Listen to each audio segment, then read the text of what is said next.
The original sin was never disobedience.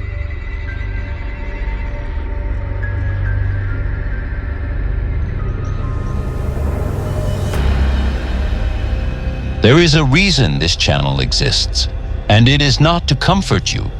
It exists because something went wrong in the way humanity learned to read reality, not the Bible, reality itself.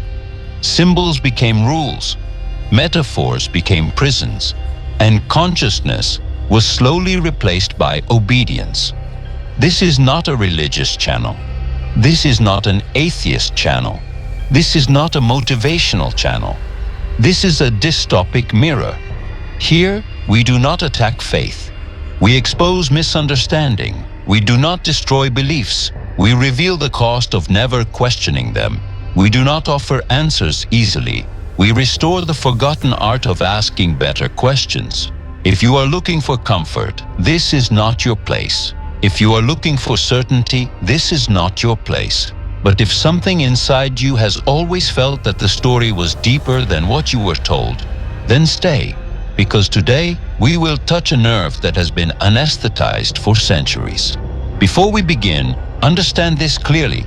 What you are about to hear is not new. It is ancient. So ancient that it had to be hidden behind morality to survive. And if at any moment you feel discomfort, resistance, or the impulse to reject what is being said, that reaction is not a failure. It is the proof that something real is being activated. This channel exists to bring consciousness back to the present moment, not through belief, through awareness. So if you want to receive insights you have never encountered on YouTube, if you want to participate in a space where symbols are decoded instead of worshipped blindly, subscribe, comment, challenge what you hear, suggest what should be questioned next. Because passive listening is part of the problem, and consciousness only awakens through friction. Now, let's begin. The original sin was never disobedience. That idea alone has shaped guilt, fear, punishment, shame, and moral control for over 2,000 years. A single misunderstanding turned into a psychological operating system. Humanity was told that the first error was breaking a rule, that suffering entered the world because someone did not obey.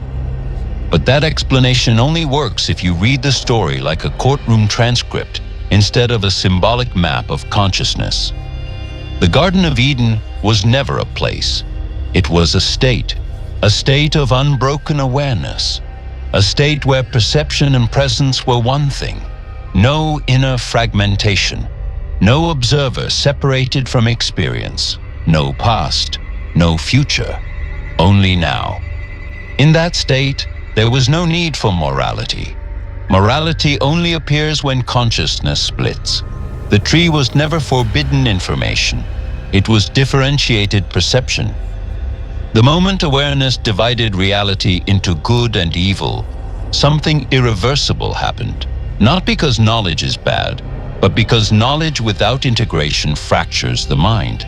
And here is where the distortion begins. The story never says humanity fell because it questioned God.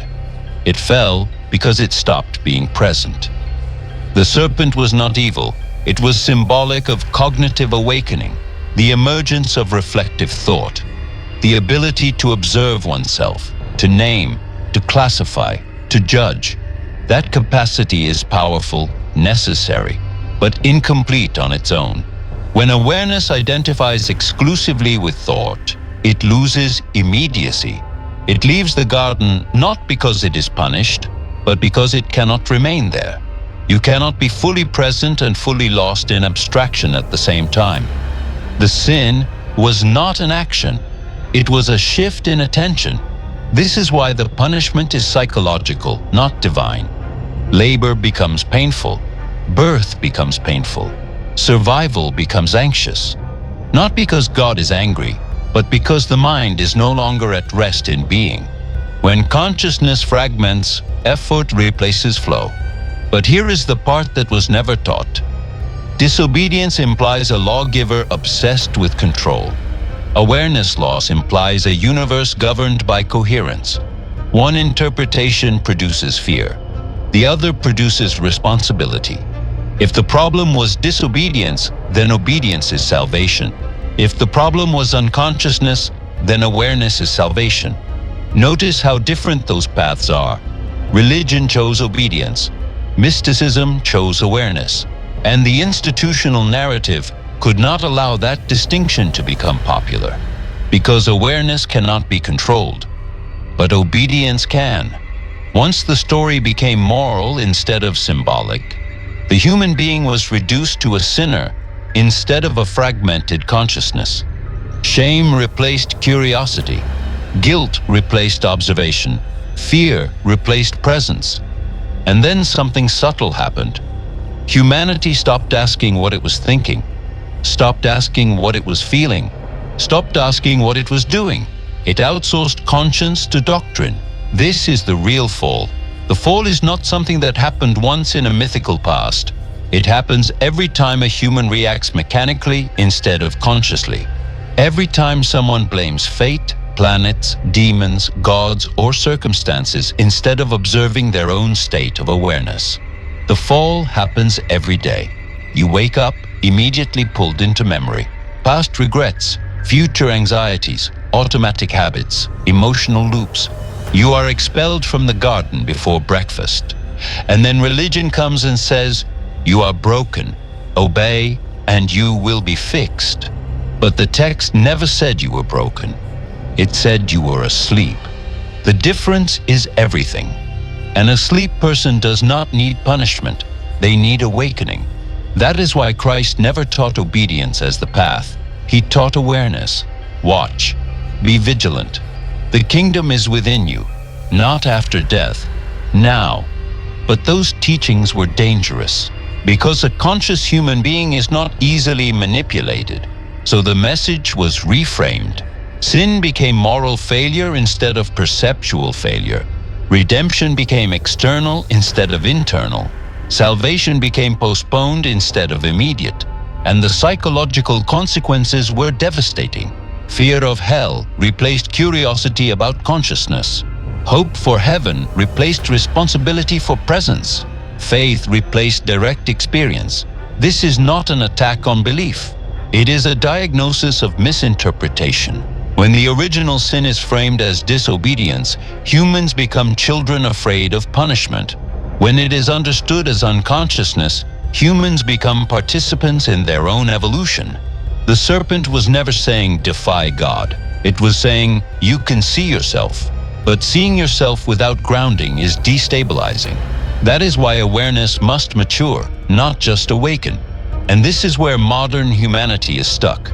Hyper-conscious of concepts, completely unconscious of presence. We know words, we know doctrines, we know theories, but we do not know ourselves in the moment.